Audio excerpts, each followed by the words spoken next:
And Donald Trump pushed those buttons and became president. Territorial disputes among countries. Most Americans don't know what that is, but they think it's probably the South China Sea. They don't know that it includes Beijing's ideas about Taiwan. And so the Democrats are more worried about the environment, the Republicans more worried about these economic issues. China-Taiwan tensions, once again, most Americans not terribly worried. Everybody in Taiwan worried. Everybody in Taiwan thinks it's a central issue. And many people on the mainland feel so as well. They think it's the biggest issue between the United States and China. Okay, we're going to shift a little bit and look at what holds the US and China together. Well, we have a lot of Chinese studying here. An astonishing number, 380,000. That's a lot. That's a lot. Not many Americans go to China to study, but not many Americans go anywhere to study. China's number 5 on the list. How about Taiwan and the United States? A lot of Taiwanese come to study here, and in fact more last year than in the year before, more than 22,000.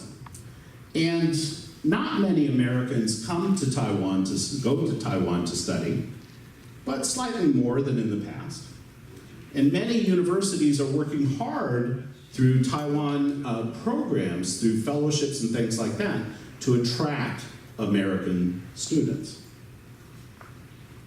Well, there's investment. In Southern California, this company, BYD, is building electric buses.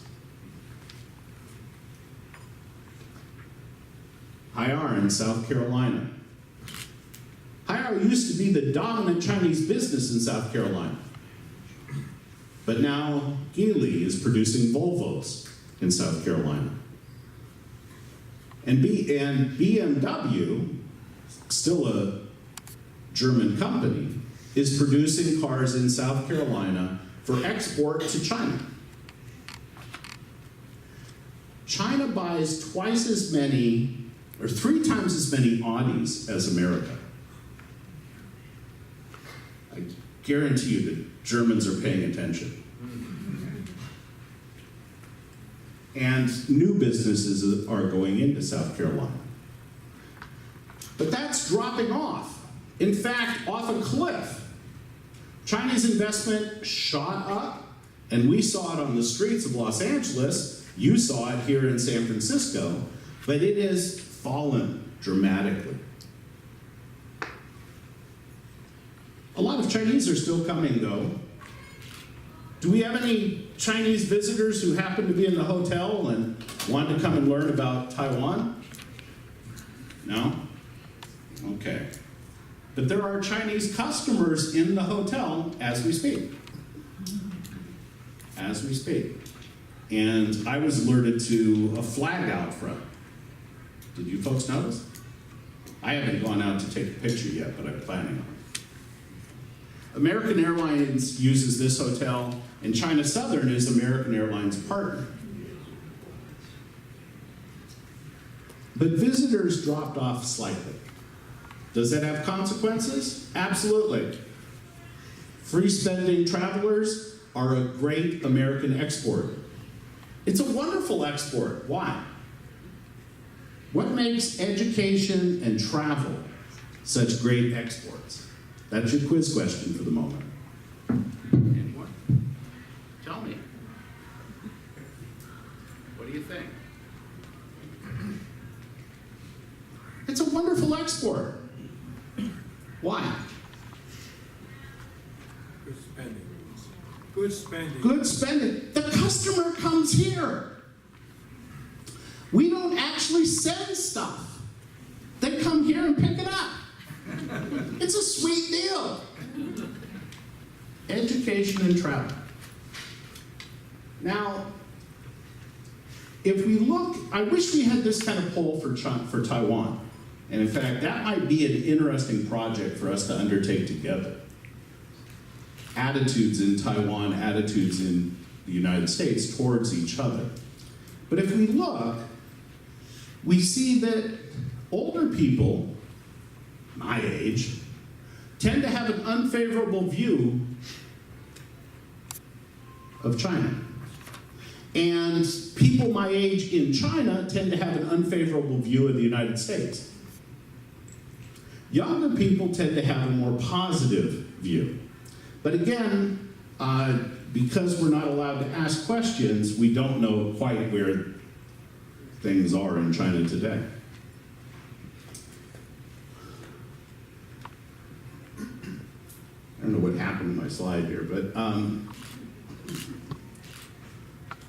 this image I put here because it's surprising to me. China is my business. And so it's surprising to me the number of ordinary Americans who paid attention to the fact that the Chinese Constitution changed, that the Communist Party had the Constitution changed, so that President Xi Jinping could remain president for how long? As long as he's breathing. Okay. Maybe beyond, I don't know. Anyway, this is the least important of his jobs. And so it's purely symbolic. His most important job is he's in charge of the Chinese military. He's also in charge of the Chinese Communist Party. So this is the least important of those three jobs, but he won't have to give it up. And so this picture showing Mao, who also didn't abide term limits, together with Xi Jinping. Many Americans are concerned about the increasing centralization of authority, the increasing repression on free speech, things like that. I encountered something of this myself. I gave a talk in Beijing in April about documentaries. And this slide almost got through about a documentary that Ted Koppel made in 2008.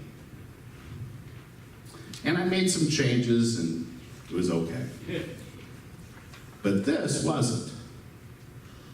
I don't know, volume, sound, please. It's okay, you can get the point even without the sound. He's explaining why they went to Chongqing, a city that most Americans had never heard of.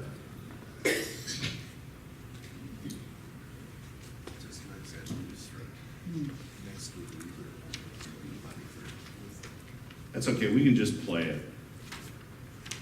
Yeah. I'll do my best, Ted Koppel. Oh, see, water. Yeah, so he's talking about Chongqing. And you can read the subtitles, right? Okay. So, look at the map. He's explaining that Chongqing is upriver from Shanghai. Most Americans don't know that. It's useful information. But that map is problematic. Why? No Taiwan. Yeah, no Taiwan. No Taiwan. Well, okay. This was a fairly high-profile sort of thing. Surely that's not going to be a problem elsewhere. And it's a story about a company that links the two countries. Okay, now I'm trying to go to the next slide. Let me just tap.